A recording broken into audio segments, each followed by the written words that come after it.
Dear friends, English Literature, Introduction to Drama, Riders to the Sea by John Millington Synge, Short Questions with Answers.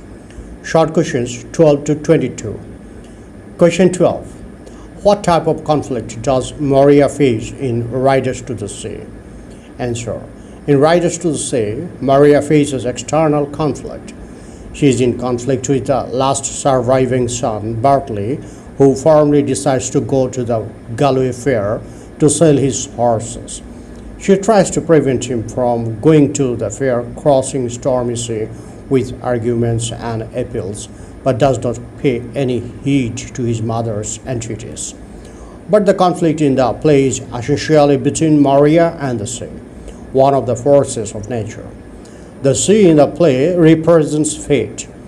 The Aran Islanders depend on the sea for their existence. They struggle against it for survival. They catch fish in the sea for their living. The sea also gives them the passage to the markets in the mainland to buy and sell their goods.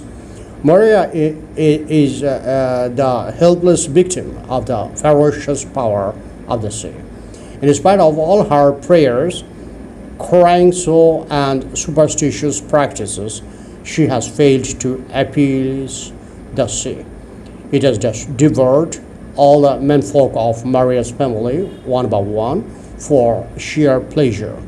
Thus, in her conflict with the sea, she is on the receiving end. Question 13. What is supernatural? Answer. Supernatural is something that is above and beyond what is natural. It is something that cannot be explained by known laws. In this world, man sometimes goes through certain experiences and phenomena which are beyond his understanding. The phenomenon which is beyond understanding is supernatural.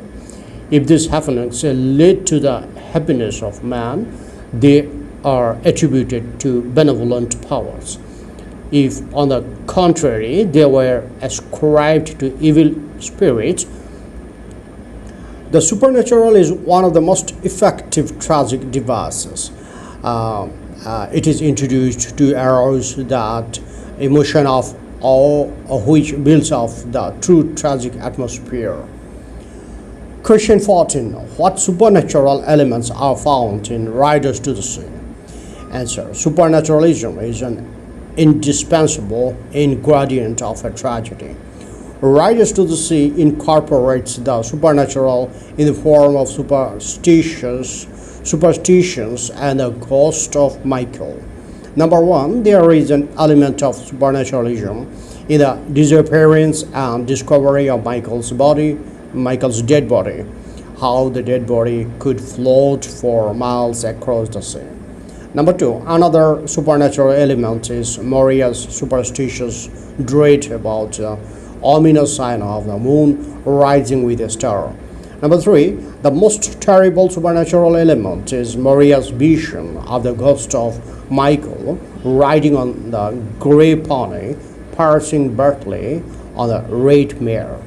Number four, another supernatural element is the holy water which Maria used to collect in the dark nights after Samhain and which she sprinkles over the dead body before the burial.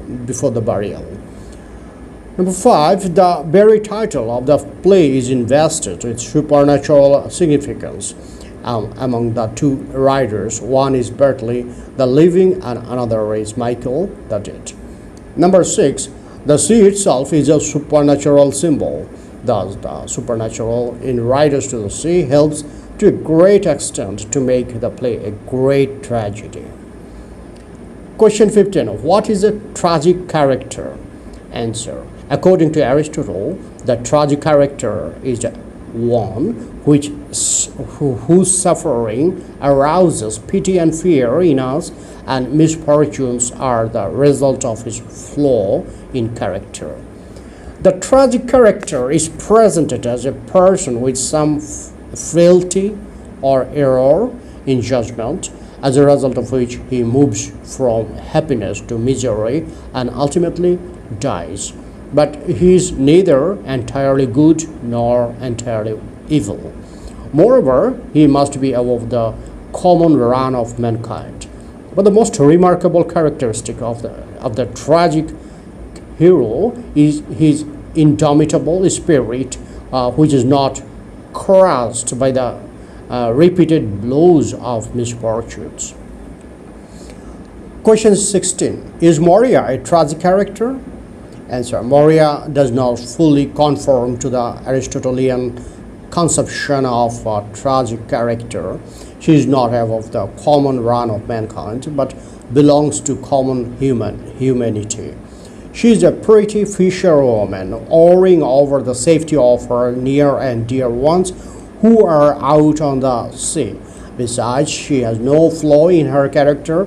She has done no wrong to the sea, but she has suffered the blows from the sea, which has devoured all the menfolk of her family one by one. But her sufferings, like those of a tragic character, arouse our feeling of pity. Her character also undergoes a change like a tragic character.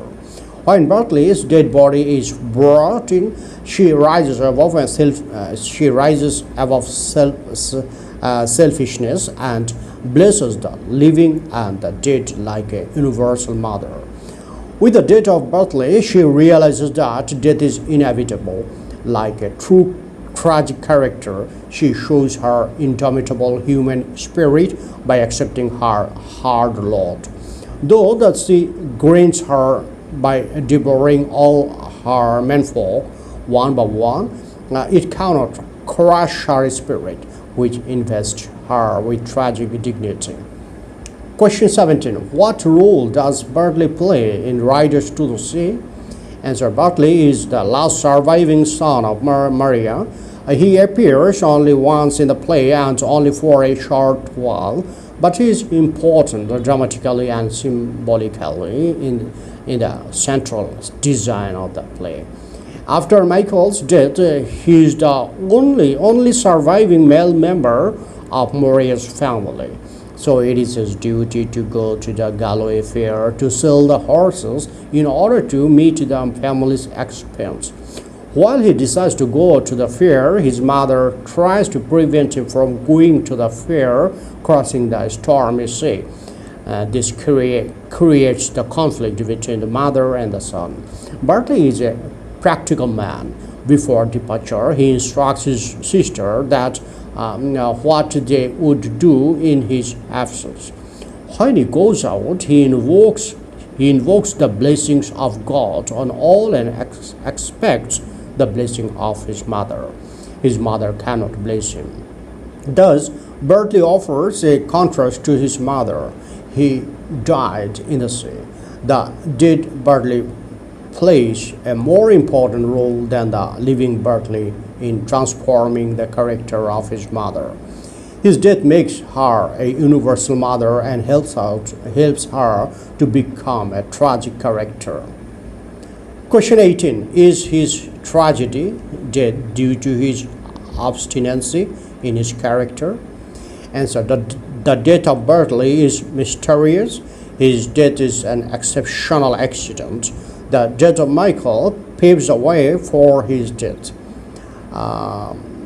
Though he ignores his mother's entreaties and goes to the sea in spite of ominous signs, it is not true to say that he has provoked his doom by his own obstinacy. His ignorance of his mother's argument and appeals may suggest that he is obstinate, but he is not so. He is the victim of cruel fate. His behavior is quite in keeping with the circumstances in which he is placed. As there is no other male member in the family, he has no other alternative without going to the sea to save the family from starvation. The cruel fate took the advantage of his sense of responsibility. So his death is not due to his obstinacy and overconfidence. His death is due to the sheer sport of the cruel fate. Question 19. What is chorus? Answer. The chorus is a group of characters who take part with the actors in the dialogue of drama and expresses their sentiments in song at intervals when there is no character on the stage. Originally, the Greek chorus was a group of dancers or singers who performed at religious festivals in honor of Bacchus, the god of wine.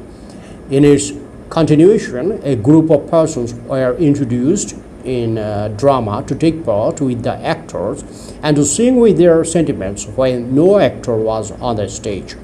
The importance of chorus diminishes as the drama progresses. In Greek tragedies, the chorus takes part in the action of the play, comments on the action, and gives it a lyrical quality. But the chorus is not an integral part of the English drama. In modern plays, chorus is rarely used. Some modern plays include one or more characters to comment on the action, and these characters are known as choral characters. Question 20. How do Nora and Kathleen serve the purpose of the chorus in Riders to the Sea? Answer. Nora and Kathleen play an important part in the action of the drama. In Riders to the Sea, they serve the purpose of the chorus taking part in the action of the drama and commenting on the action. From their opening conversation, the audience came to know about the background information. Like the chorus, they represent collective wisdom. When the anxious mother, Maria, tries to prevent Bartley from going out to the sea, Kathleen points out that it is the life of the young man to be going out to sea. When it is discovered that they have forgotten to give Bartley his bread, she predicts disaster. It is destroyed, he will be surely, and comments that no person can act sensibly in a house where an old woman will be talking forever. Nora shares Kathleen's aunt's remarks, and it's destroyed. He will be going till dark night, and he, after eating nothing since the sun went up. They also identify the clothes of Michael and assure their mother of a decent burial of Michael when Bartley's dead body was brought in, and Maria got self-absorbed. Both of them comment on their mother's state of mind.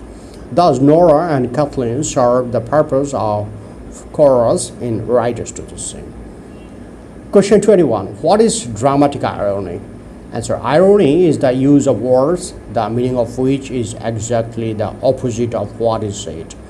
Dramatic irony is a situation in a play in which a character makes a remark, the audience understands the meaning of which, but the character does not. Thus, dramatic or tragic irony depends on the total structure of the play more than on the actual words of the characters.